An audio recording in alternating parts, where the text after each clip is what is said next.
ನಮಸ್ಕಾರ. ಅತಿಥಿ ಉಪನ್ಯಾಸಕರ ಒಂದು ಆಯ್ಕೆ ಆನ್ಲೈನ್ ಅರ್ಜಿಗಳನ್ನು ಸಲ್ಲಿಸಿರುವಂಥ ಅಭ್ಯರ್ಥಿಗಳಿಗೆ ನಮ್ಮ ಚಾನಲ್ಗೆ ಸ್ವಾಗತ.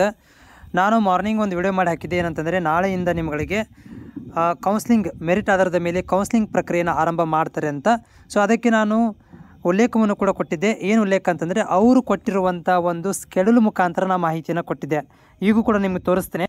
ಇಲ್ಲಿ ನೋಡ್ತಾ ಇದ್ದೀರಿ ನೀವು.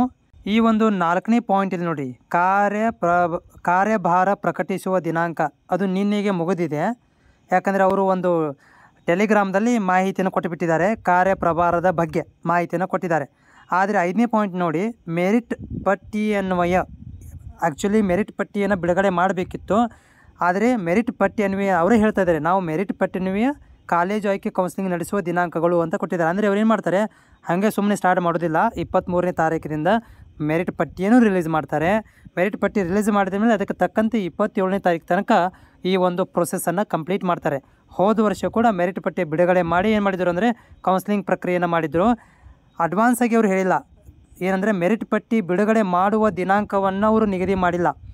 ಅವರೇನು ಹೇಳ್ತಿದ್ದಾರೆ, ಮೆರಿಟ್ ಪಟ್ಟಿಯ ಆಧಾರದ ಮೇಲೆ 23ರಿಂದ 27 ತಾರೀಕು ತನಕ ನಾವು ಕೌನ್ಸಿಲಿಂಗ್ ಪ್ರಕ್ರಿಯೆಯನ್ನು ಮಾಡ್ತೀವಿ ಅಂತ ಹೇಳ್ತಿದ್ದಾರೆ.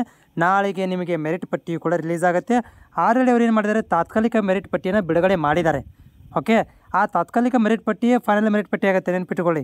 ಯಾಕಂದರೆ ತಾತ್ಕಾಲಿಕ ಮೆರಿಟ್ ಪಟ್ಟಿ ಎದಕ್ಕಂದರೆ ಏನಾದರೂ ಅಬ್ಜೆಕ್ಷನ್ ಇದ್ದಲ್ಲಿ ಮಾತ್ರ, ಅಬ್ಜೆಕ್ಷನ್ಗಳಿದ್ದಲ್ಲಿ ಮಾತ್ರ ಏನು ಮಾಡ್ತಾರೆ, ಬದಲಾವಣೆಗಳನ್ನು ಮಾಡ್ತಾರೆ. ಬಟ್ ಯಾವುದೇ ಥರಂಥ ಅಬ್ಜೆಕ್ಷನ್ಗಳು ಹೋಗದೇ ಇದ್ದಾಗ ಆ ತಾತ್ಕಾಲಿಕ ಮೆರಿಟ್ ಪಟ್ಟಿಯೇ ಫೈನಲ್ ಮೆರಿಟ್ ಪಟ್ಟಿಗೆ ಕನ್ವರ್ಟ್ ಆಗುತ್ತೆ. ಸೊ ಹೀಗಾಗಿ ಈಗಾಗಲೇ ನಿಮಗೆ ಮೆರಿಟ್ ಪಟ್ಟಿ ಸಿಕ್ಬಿಟ್ಟಿದೆ. ಸೊ ಮುಂದೆ ಇಲ್ಲಿ ಏನಪ್ಪ ಅಂತಂದರೆ, ಈಗ ನಾಳೆಯಿಂದ ಏನು ಮಾಡ್ತಾರೆ ಅಂದರೆ ಆ ಒಂದು ಈಗಾಗಲೇ ಬಿಟ್ಟಿರುವಂಥ ಮೆರಿಟ್ ಪಟ್ಟಿ ಆಧಾರದ ಮೇಲೆ ಒಂದು ಫೈನಲನ್ನು ಡಿಸಿಷನ್ ತೊಗೊಂಡು ಅದನ್ನು ಮತ್ತೆ ಏನು ಮಾಡ್ಬೋದು ಅಂದರೆ ಮೆರಿಟ್ ಪಟ್ಟಿ ಬಿಡುಗಡೆ ಮಾಡ್ಬೋದು, ಅಥವಾ ಬಿಡುಗಡೆ ಮಾಡದೇ ಇರ್ಬೋದು, ಅಥವಾ ಅವರು ಈ ರೀತಿಯಾದಂಥ ಒಂದು ಆದೇಶವನ್ನು ಹೊರಡಿಸ್ಬೋದು. ಏನಪ್ಪ ಅಂತಂದರೆ, ನಿಮ್ಮ ಒಂದು ರ್ಯಾಂಕ್ ಹಿಂಗಿದೆ, ಇದರ ಆಧಾರದ ಮೇಲೆ ನಾವು ಕೌನ್ಸಿಲಿಂಗ್ಗಳನ್ನು ನಡೆಸ್ತೀವಿ 23ರಿಂದ 27 ತಾರೀಕು ತನಕ ಅಂತ ಕೂಡ ಹೇಳ್ಬೋದು. ಅದ್ರ ಜೊತೆಗೆ ಭಾಳಷ್ಟು ಅಭ್ಯರ್ಥಿಗಳು ಅವರ ಟೆಲಿಗ್ರಾಮಲ್ಲಿ ಜಾಯ್ನ್ ಆಗ್ತಾ ಇದ್ದಾರೆ. ಬಟ್ ಟೆಲಿಗ್ರಾಮ್ದಲ್ಲಿ ಯಾವುದೇ ಥರದಂಥ ಆ್ಯಕ್ಟಿವಿಟಿ ಅವ್ರ ಕಡೆಯಿಂದ ಇಲ್ಲ.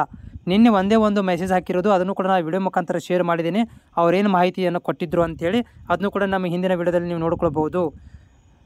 ಮತ್ತು ನಾಳೆಗೆ ಅಪ್ಡೇಟ್ಗಳನ್ನು ನಾನು ಕಂಪ್ಲೀಟಾಗಿ ನಿಮಗೆ ಮಾಹಿತಿಯನ್ನು ಕೊಡ್ತೇನೆ. ಅದ್ರ ಜೊತೆಗೆ ನೀವು ನಮ್ಮ ಚಾನಲ್ಗೆ ಹೊಸಬರಾಗಿದ್ದರೆ ಚಾನಲ್ನ ಸಬ್ಸ್ಕ್ರೈಬ್ ಮಾಡಿಕೊಳ್ಳಿ. Thank you so much.